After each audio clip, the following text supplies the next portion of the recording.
Primeiro, vamos para 1 Reis, capítulo 2, versículo 2. Quantos encontraram esse texto? Glória ao Senhor. 1 Reis, capítulo 2, versículo 2. Deixa eu colocar no texto aqui para vocês, abrir o ponto certo aqui. Vamos lá. Diz assim a palavra do Senhor: eu vou pelo caminho de todos os mortais. Coragem, pois, e ser homem. Olha só, vou repetir. Eu vou pelo caminho de todos os mortais. É claro que a gente está falando de Davi e de Salomão. Davi, dando um conselho para Salomão, diz: eu vou pelo caminho de todos os mortais. Coragem, pois, e ser homem. E agora, vamos lá para Josué, que o Marcos acabou de fazer essa leitura com vocês.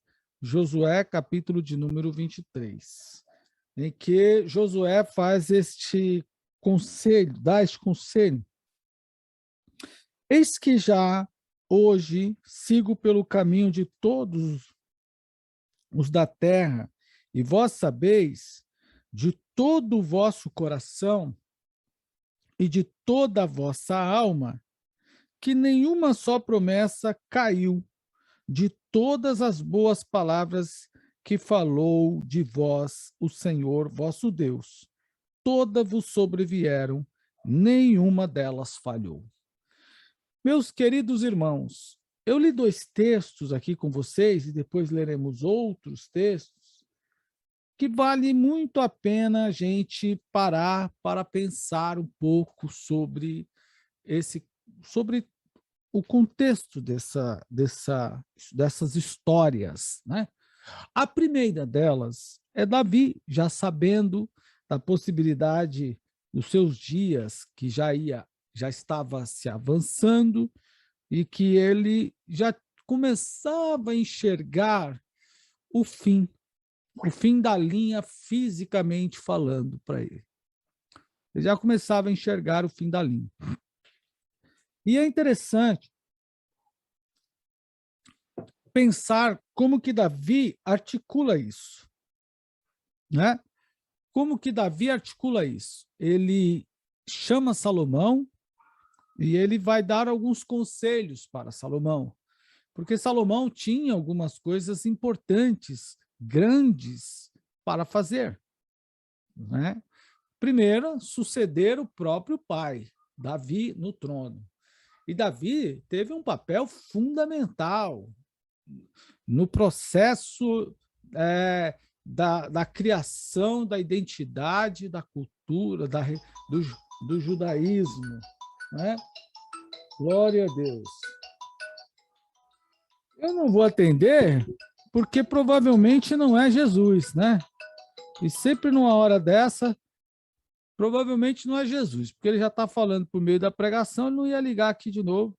É, é, não ia ligar aqui de novo, né? Glória a Deus. Então, o que é interessante a gente pensar, né? Davi teve uma importância muito grande em Israel, exatamente pelo fato dele ter sido a pessoa que organizou, que pôs em prática, que deu visibilidade, que transformou todo aquele processo, toda aquela lei de Levíticos, do culto, do antigo, das leis de Moisés, né? Da liturgia do culto, sacerdócio, enfim. Davi dá cara para isso, ele dá visibilidade, ele organiza e faz funcionar. E aí as pessoas passam a ver aquilo que até então eram palavras.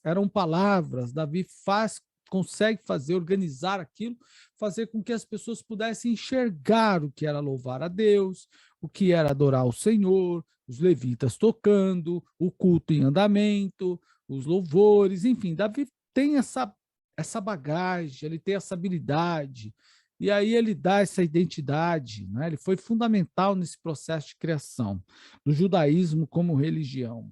No entanto, irmãos, ele, como todo ser humano, como todo homem, Davi também, os seus dias passaram, e ele precisava agora que Salomão, seu filho, tivesse eh, a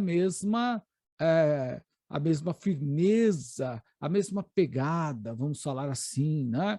O mesmo comprometimento, que fosse além daquilo que Davi tinha feito, né? Que Salomão desse continuidade. E, de fato, Salomão ele constrói o templo, né? Ele coloca Israel no cenário num cenário internacional, porque ele faz muitas relações com países vizinhos, a fronteira, a Bíblia fala que as fronteiras havia paz, né? Paz nas fronteiras, Israel gozou um período de paz. Então, Salomão teve a sua importância nesse conceito. Ele fez algumas coisas que Davi não fez. Ele deu continuidade e foi além em alguns aspectos. Mas é legal a gente pensar, é importante a gente pensar no conselho, nos conselhos. E para Davi, como ele diz assim, ser valente e ser homem, não é? É importante a gente pensar como que a gente pensa, como que a gente entende, como que Davi entendia essa condição aí de ser, né, de ser corajoso, de ser homem. Então ele vai lá no verso 3, ele está escrito assim: guarda os preceitos do Senhor, teu Deus, para andares nos seus caminhos. Bom, primeira questão que a gente observa nesse contexto é Davi orienta Salomão a respeito de guardar os preceitos do teu Deus. Ele é teu Deus. Ele não é meu Deus. Ou apenas meu Deus. Meu grande amigo, pastor Adilson Dias, a paz do Senhor. Que alegria. Deus abençoe tê-lo aqui reunido conosco nesse culto. É uma bênção sempre. Guarda os preceitos do teu Deus, do Senhor teu Deus, não é do Senhor meu Deus. Por que Davi não disse do meu Deus? Porque ele não é só meu, ele também tem que ser seu, precisa ser seu. Eu pratico, eu vivo, eu guardo os mandamentos do meu Deus, mas você precisa guardar os mandamentos do teu Deus. Você não pode pensar em viver a experiência apenas do Deus. O que Davi está querendo dizer, entre outras coisas, para Salomão, você não pode pensar em viver apenas a experiência do Deus do teu pai. Você tem que viver a experiência com o teu Deus. Então, é essa relação particular que Salomão tinha que ter com Deus. Olha como é interessante pensar nisso. Davi chama Salomão para ele ter coragem, para ele guardar, para ele ser homem e a primeira característica, a primeira ordenança, vamos falar assim, é para ele ter a experiência pessoal com o Deus dele. Não é? Você não tem que viver a experiência apenas de Abraão, de Isaac, de Jacó, de José e de Davi, mas são as tuas experiências. Você precisa ter essa experiência com o teu Deus. Percebam como que Davi é preocupado com essa relação pessoal do homem, do próprio filho com Deus. Ele é homem, ele é corajoso, ele precisa ser zeloso, porque ele tem que guardar. Olha, ele precisa guardar. Guardar é uma atitude de zelo. é um zelo, é um cuidado, guarda os mandamentos do Senhor, os preceitos do Senhor. Então você não pode esquecer, precisa guardar. Então seja zeloso, tenha coragem, seja zeloso e tenha intimidade com o Senhor teu Deus. Olha que coisa interessante. Salomão foi político, Salomão foi um bom governo, vamos falar assim, nessa relação de âmbito internacional, mas Salomão precisava, de acordo com Davi, na perspectiva de Davi, precisava ter coragem, precisava ser homem, precisava ser zeloso para com os preceitos de Deus, e ele precisava ser íntimo. Ele tinha que ter intimidade com Deus. Eu estou pregando para a igreja, compartilhando com a igreja nesta noite, e com certeza temos muitos irmãos do grupo Toque em Cristo. Eu quero saber onde vocês estão. Vocês que são os homens da igreja, escrevam aí, eu estou aqui, eu quero ver quem de vocês do grupo Toque em Cristo e outros que estão nos assistindo, que também podem estar participando do culto por meio do dispositivo, dividindo com a esposa, com o filho, enfim, escreva, eu estou aqui. Quero saber. Então, você precisa ter esse zelo. Zelo é algo importante. Zelo pelas coisas do Senhor. Mateus está dizendo, eu estou aqui, ó, está no celular da Rebeca, isso aí. Olha só, a família, ó, Gustavo, eu estou aqui, pastor, glória a Deus, quem mais? Quero saber. Então, zelo, glória a Deus. O que é zelo? Meus irmãos, vamos pensar nesse conceito de zelo. Quando nós proteger, guardar, é não deixar perder, é não deixar estragar, né? O Marcos, que acabou de conduzir aqui o culto comigo, está escrevendo, estou aqui. O Melk, junto com a Joyce Meirelles, ó, estamos aqui, ela está dizendo, ó, que bom, tá vendo? Esse é o ambiente da igreja, a família participando do culto de estudo da palavra de Deus. É assim que precisamos ser. Isso é zelo também. Isso também é zelo. Olha lá, o Marcos, eu estou no celular da Vanessa. O Marcos, ele está participando aqui, conduzindo. Então, isso é bacana. O que eu quero dizer? A gente, quando tem um carro, a gente tem zelo, um móvel, a gente tem zelo, um equipamento, a gente tem zelo, né? Então, até mesmo a gente tem zelo pela saúde. Olha lá, o pastor Adilson Dias, estou aqui com a Raquel, tá vendo? Que bênção, é a família, isso é zelo. José Luiz, ó, estou aqui, ó, com a Rosana, com a Mônica e o pequeno Davi, glória a Deus. Então, isso é zelo.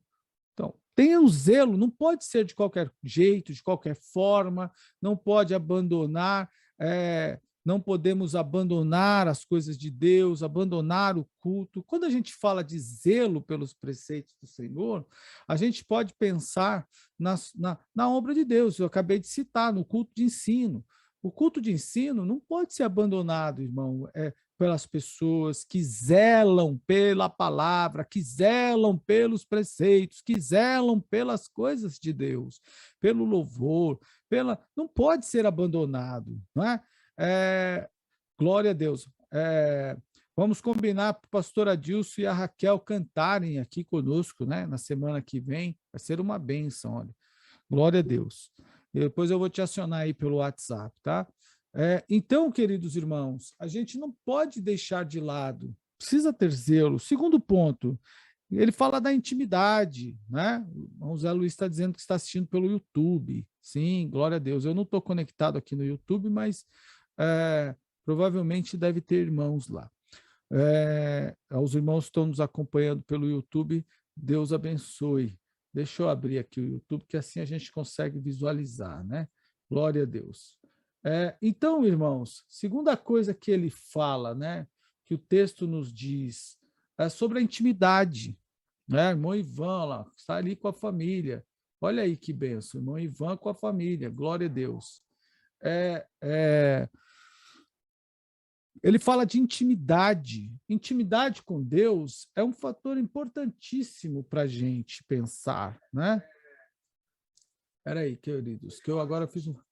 Pronto. Ele fala de... vamos lá. Então, intimidade com Deus é um fato importantíssimo. Também agora eu consigo visualizar pelo YouTube e pelo Facebook. Pronto. Assim fica mais tranquilo. Consigo assistir os irmãos. Renata, estou aqui com o Vitor, o Adiel, olha aí. O Adiel está trabalhando. Então, o que é intimidade? Como é que o homem... Se tem uma coisa que é um pouco difícil para o homem digerir, observe, nem todos, é claro, é a questão da intimidade. Intimidade, geralmente o homem mais reservado, mais fechado, não sorri muito, né? Nem todos, é claro, mas em relação de intimidade, né, a gente acaba tendo esta dificuldade constantemente. E o que acontece nesse sentido, nesse ínterim, né? O Davi diz para Salomão que ele precisa ter, ele precisa ser zeloso, mas ele precisa ter intimidade. Ele precisa ser íntimo de Deus. Ele não pode permitir que o Senhor fique distante, né? Que ele fique distante de Deus, que Deus fique longe dele, longe da sua comunhão, do seu contato. Intimidade é você compartilhar com Deus, é você conversar com Ele, é você falar das suas dificuldades no momento da oração, né? Nós gostamos de orar a todo instante, gostamos de falar com Deus a todo instante, eu também gosto, isso é importante. Nós oramos na igreja, oramos entre os irmãos, oramos agora há pouco junto com o nosso irmão Marcos, mas nós, homens, precisamos, em algum momento da nossa trajetória, nós precisamos tirar um tempo a sós com o nosso Deus. Nós não podemos ficar ou pensar, imaginar que a nossa relação com Deus tenha que permanecer apenas nesse círculo comum da nossa amizade com os irmãos. É gostoso orar, é gostoso nos reunir no grupo de oração, mas nós precisamos ter intimidade. Quando ele diz assim, o teu Deus é proximidade. Você, irmão, precisa ter o seu relacionamento com Deus. Não tem outro caminho para mim ou para você, para a gente ter uma vida vitoriosa, para a gente ter a nossa comunhão, para a gente desenvolver o nosso trabalho, para a gente crescer na graça, para a gente crescer na fé, para a gente estar animado, para a gente conduzir a nossa família, desenvolver o nosso ministério, desenrolar a nossa vida ministerial na presença do Senhor. Não tem outra saída.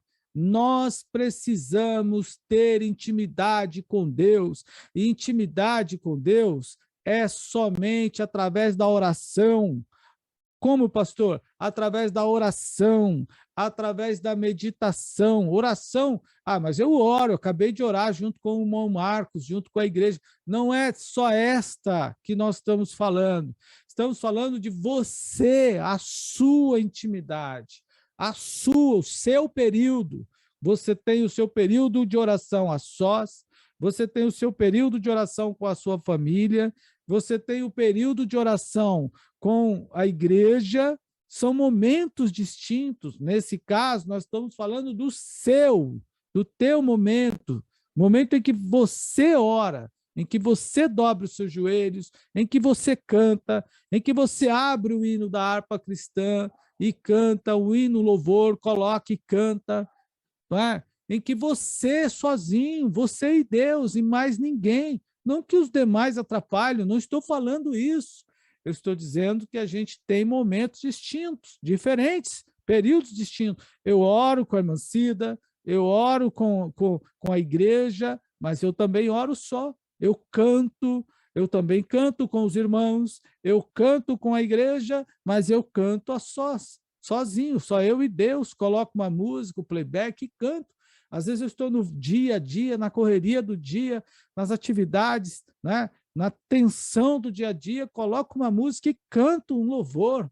E aí, agora a gente tem tecnologia, aí a gente grava, temos a oportunidade de gravar e depois ouvir novamente, e aquilo é tão edificante para a nossa vida, nos coloca tão perto de Deus, nos faz pensar nas belezas, na beleza, na grandeza, no amor, no cuidado de Deus, principalmente, irmão, na eternidade.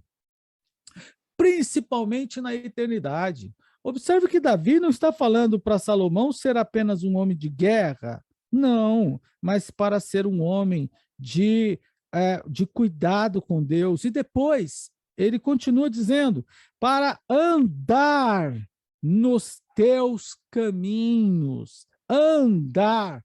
Ele não diz para parar, ele não disse para descansar, ele disse para andar. Observe como todos esses verbos, praticamente, são verbos de ação, né? Para guardar, para guardar, para andar. Vejam, andar, praticar a fé, praticar todo aquele preceito, toda aquela comunhão, todo aquele amor a Deus precisa ser praticado. Se não for praticado, tem algum tipo de problema nisso. Então a gente precisa praticar o evangelho, praticar, guardar, para andar nos seus caminhos. Então Deus tem caminho, obviamente. Lógico, então a gente precisa ter essa prática. Como está tudo relacionado? Irmãos, nós sabemos que as coisas, a quarentena trouxe grandes problemas para muitas pessoas, isso é verdade, para todos, não é para muitos, não, para todos praticamente. Mesmo assim, para a igreja, ela também trouxe problemas, ela criou situações, né? E isso dificultou, às vezes a gente não consegue nos reunir, aquela coisa toda, mas mesmo assim, a gente tem que encontrar um caminho. A gente tem que encontrar, a Bíblia fala que Deus tem um caminho na tormenta. O Senhor tem o seu caminho na tormenta. Qualquer que seja a dificuldade que a gente que esteja passando, que a gente venha passar. Deus tem um caminho e a gente tem que andar pelo caminho do Senhor em qualquer situação, em paz, na bonança, em qualquer situação, Deus tem um caminho. Olha como é interessante pensar. O caminho do Senhor não é só um caminho que aparece no período de paz. O caminho do Senhor aparece a qualquer instante. Deus tem um caminho, o Senhor tem o seu caminho na tormenta. Talvez você esteja no meio ao furacão, como tem a música, em meio ao furacão. Não é? Você tem que encontrar o caminho. Eu fico pensando lá. A Bíblia diz que o Sadraque, o Mesaque e o Abidnego, Ananias, Misael e Azarias, eles foram lançados na fornalha de fogo ardente. E, de repente, eles estavam circulando, andando lá dentro na fornalha, de um lado para o outro, ou andando em círculos, tinha um caminho, eles descobriram um caminho. Não é? Todo servo de Deus que fez a obra do Senhor teve que trilhar por um caminho. Todo servo de Deus teve que trilhar por um caminho. Se você observar Elias, a Bíblia fala sempre de um caminho. Então, e o próprio Jesus disse, eu sou o caminho. Então, a gente tem que encontrar o caminho. Nem sempre o caminho aparece à nossa frente, a gente tem que procurar esse caminho.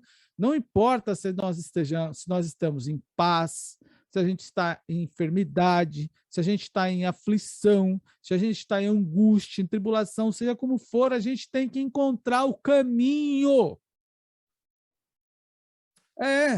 Porque se nós não encontrarmos o caminho, teremos problemas. E um dos problemas que vamos ter, com certeza, vai nos levar à morte espiritual. Então, o irmão está abatido, o irmão está chateado, perdeu o emprego ou perdeu o salário, que foi um dos problemas que a pandemia acabou ocasionando para muitas pessoas, não é? O distanciamento da igreja. Veja, como que eu encontro o caminho? Eu perdi renda. Bom, então eu tenho que pensar em alguma forma de compensar isso, né? Perder, de compensar essa renda. Essa compensação pode vir através da economia, do custo, né, do corte de gasto, ou então eu perdi a igreja, por exemplo, não pôde realizar as atividades. Bom, eu estou passando por grande dificuldade, então como é que eu acho um caminho? Bom, eu acho um caminho por meio das reuniões, foi um meio que a gente encontrou virtuais, depois presenciais. Ah, mas não está tendo, caiu a internet, não estou conseguindo, não consigo, estou tendo grande dificuldade. Aí você tem que fazer o culto, além do seu culto doméstico, você faz um culto que é importante, porque você mantém a sua relação com Deus e com a sua família, e mantém a sua família no altar, mas você precisa encontrar o caminho para fazer esse culto aí com você, ler a Bíblia, orar ao Senhor, adorar, bem dizer. Ah, se a gente não estamos podendo fazer os cultos presenciais, não é uma realidade, nós já estamos fazendo, estou criando uma situação, uma hipótese. Então, eu não vou, não posso ir para o culto, eu não quero cantar, eu estou desanimado, eu estou triste, eu estou abatido, então eu vou ficar caindo, capengando e não me encontro, não bato, não me direciono, não me posiciono para canto nenhum. Esse não é o caminho, esse é o caminho da morte. Esse é o caminho da morte espiritual. O caminho nós temos que encontrar, irmão, e procurar. Veja, a gente vai ter, nós temos comunhão com Deus, nós oramos ao Senhor, Ele revela para nós temos intimidade com Deus. Eu fico pensando muitas vezes, né? Não tinha GPS, não tinha nos tempos de Elias, nos tempos de Davi, não tinha GPS. Domingo passado, na aula, olha que coisa impressionante. Não tinha. Davi, o rei Acasias ficou doente e mandou o seu servo ir até Ecrom consultar o Deus de Ecrom. E a Bíblia diz que Elias estava num certo ponto esperando. Olha, e no quando o soldado, o servo de Acasias, estava passando, já se aproximava, o Senhor disse para Elias, fale com ele. E ele profetizou, né?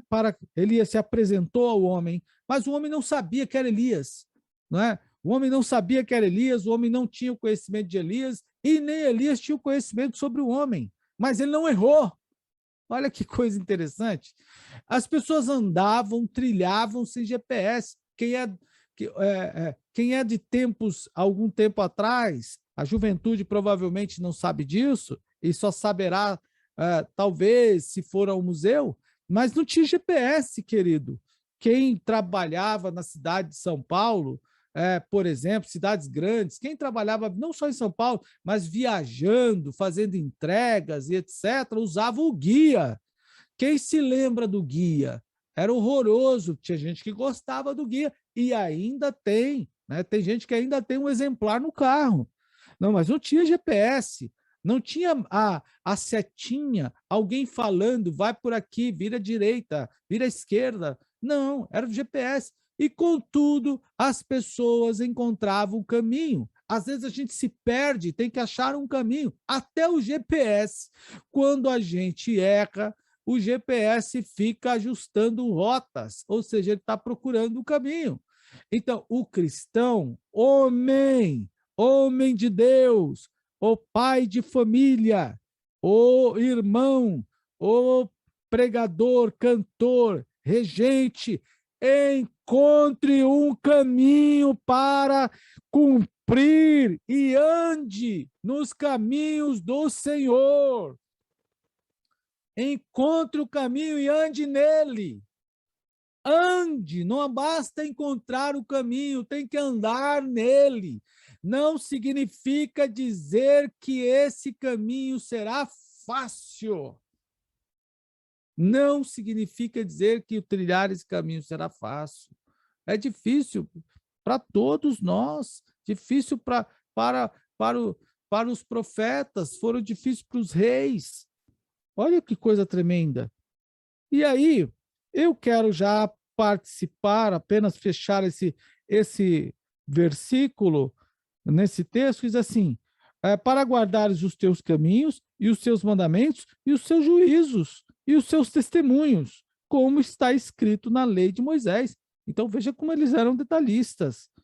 Para que prospere, a prosperidade está, para que prospere em tudo quanto fizeres e por onde quer que fores. Eu quero fazer uma pergunta. Com base nesse texto, qual é o segredo da prosperidade?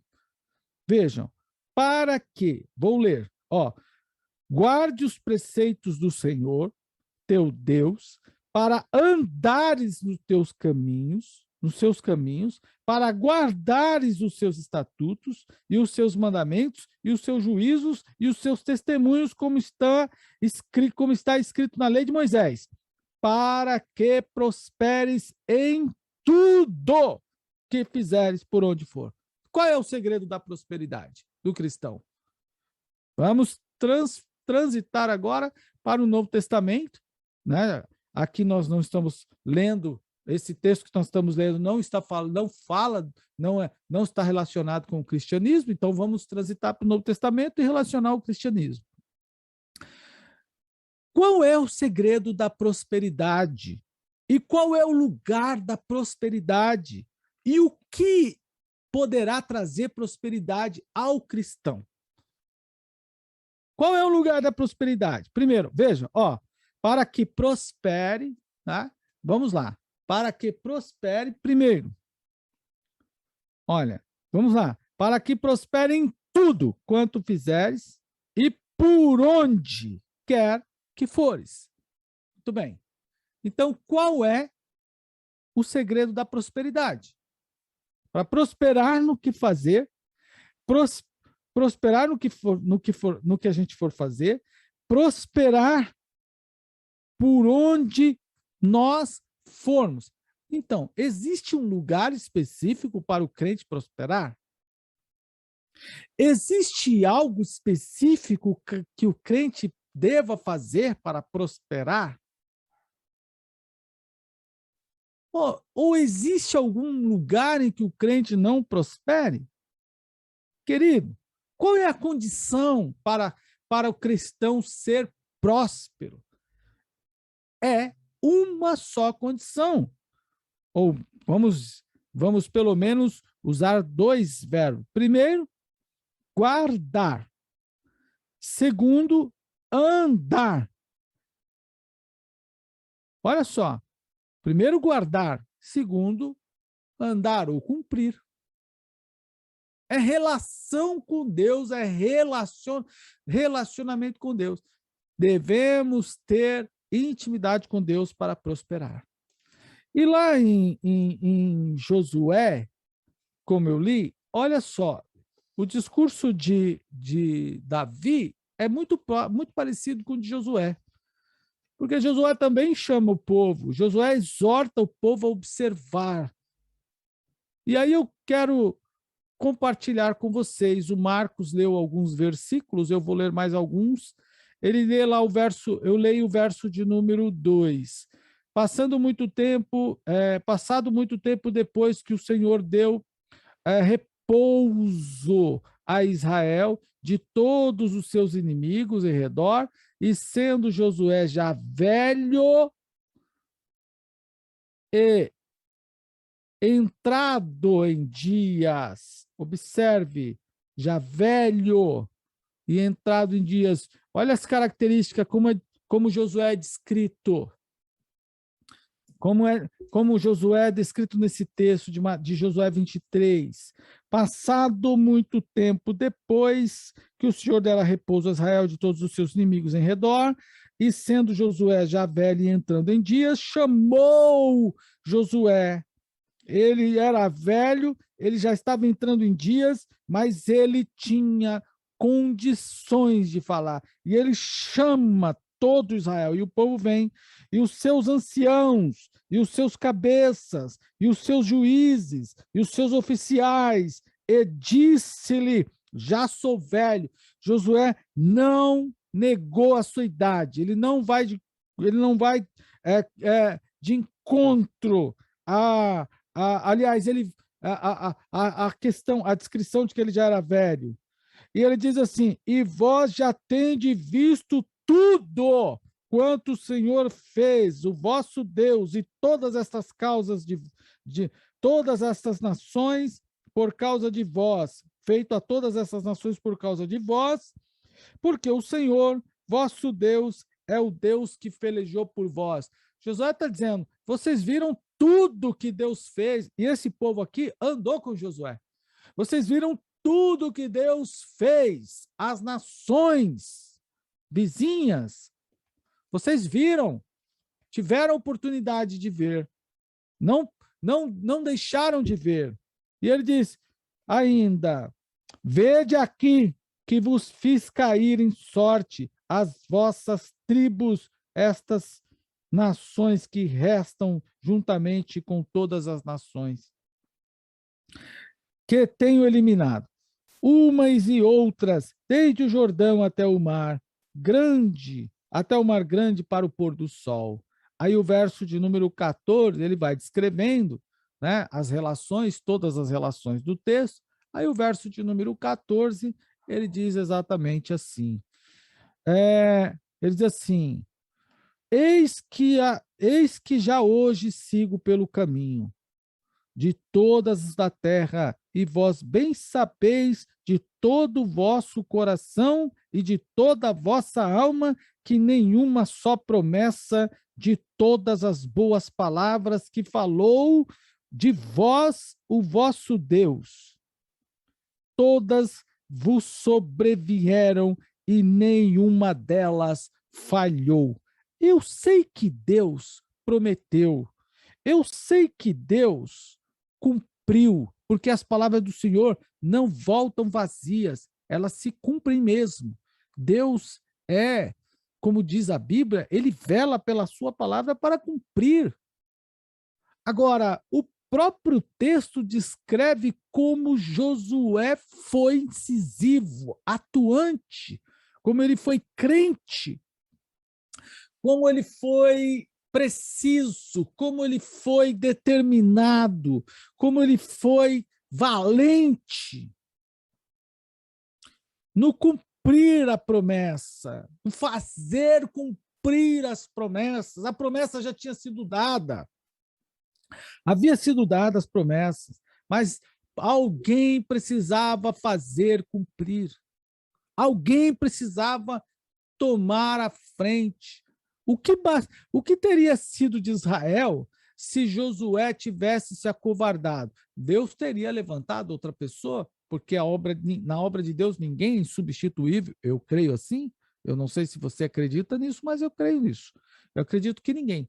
Mas entre a negação de um e o surgimento de outro, ou seja, entre a covardia de um e a coragem e o despertamento da coragem em outro, há um tempo. E nesse tempo, nesse intervalo, pessoas podem se distanciar, se ferir, se afastar, e prejuízos podem ser trazidos à obra de Deus. Então, nós bem sabemos que Deus usou Josué, mas Josué teve coragem, tanto é que Moisés diz a ele para que ele também tenha coragem. E ele diz assim: olha, continuando, sucederá que assim como vieram sobre vós todas estas boas coisas que o Senhor, vosso Deus, vos prometeu, assim cumprirá o Senhor contra vós outros todas as ameaças, até vos destruir de sobre a boa terra que vos deu o Senhor vosso Deus, quando violardes a aliança que o Senhor vosso Deus vos ordenou, e fordes e servirdes a outros deuses e os adorardes. Então a ira do Senhor se acenderá sobre vós e logo perecereis. logo perecereis na boa terra que o Senhor vos deu. Ué, do que basta o cara ter te recebido a boa terra de Deus e morrer nela? Irmão, quantas pessoas lutou, se esforçou, quantas pessoas lutaram, se esforçaram, procuraram uma atividade, um trabalho, algo da parte de Deus, e depois que conquistaram, morreram naquilo que conquistaram. Morreram espiritualmente. Morreram, não tem ânimo, não tem força, não tem vida, não tem vigor. Não é isso que Deus quer. Ressuscita hoje em nome de Jesus. Ressuscita hoje em nome de Jesus. Você é valente, corajoso, precisa ter a iniciativa de ter um relacionamento com Deus, precisa ter a iniciativa de ser corajoso, de ser homem, ser corajoso, de andar no caminho do Senhor. E andar no caminho do Senhor não é fácil. Não é fácil, é difícil. É desafiador, mas é recompensador. Então é isso, queridos irmãos. Esta é a palavra para a gente hoje. Esta é a palavra. Sejamos corajosos, firmes. Eu estou falando para um grupo de muitas famílias, mulheres assistindo, mas homens também. Sejamos corajosos. Corajosos para ler a Bíblia, corajosos para estudar, corajosos para fazer a obra de Deus, corajosos para ir à escola bíblica, corajosos para ir ao culto, corajosos para louvar ao Senhor. Sejamos corajosos. Corajosos para entregar o melhor ao Senhor, o melhor de nós. Glória a Deus. E por fim, eu retomo aqui a fala de Josué. Corajosos para ver, para cumprir, para ser firme, a fim de quê? A fim de que nenhuma das promessas que Deus fez a nós falhe. Que a gente veja que sobrevenha sobre nós todas as promessas que o Senhor prometeu, fez. Vamos fazer cumprir. O querer está na mão de Deus, o operar está na mão de Deus. É Deus que opera, tanto querer quanto operar. Enquanto Deus nos der força, vamos andar firmes nos passos, no caminho, na vontade do Senhor, firme na nossa relação, firme na nossa comunhão, firme com o nosso Deus, firme no nosso devocional, firme nas atividades, nos trabalhos que o Senhor entregou em nossa mão, firmes para a glória de Deus. Eu finalizo com uma passagem apenas de Atos capítulo 3, em que o paralítico pede uma esmola para Pedro e João. Porém, Pedro e João dizem assim: não tenho ouro nem prata, mas o que eu tenho te dou, em nome de Jesus o Nazareno, levanta-te e anda. Mas me chama muito a atenção o que aconteceu à medida em que Pedro toma o paralítico pela mão. Olha que coisa interessante. Diz assim o texto, verso 7. E tomando, Atos 3, verso 7. E tomando-o pela mão direita, o levantou. Imediatamente os seus pés e tornozelos se firmaram. Eu não sou Pedro e nem João, eu sou Marcos. Mas em nome de Jesus, o Nazareno, que os seus tornozelos se firmem e que seus passos sejam firmes, passe a andar, ande. Se você está parado, ande em nome do Senhor. Se você está na porta do templo, entre pelas portas. Se você está capengando no seu ministério, ande firme, passos firmes. Glória ao Senhor.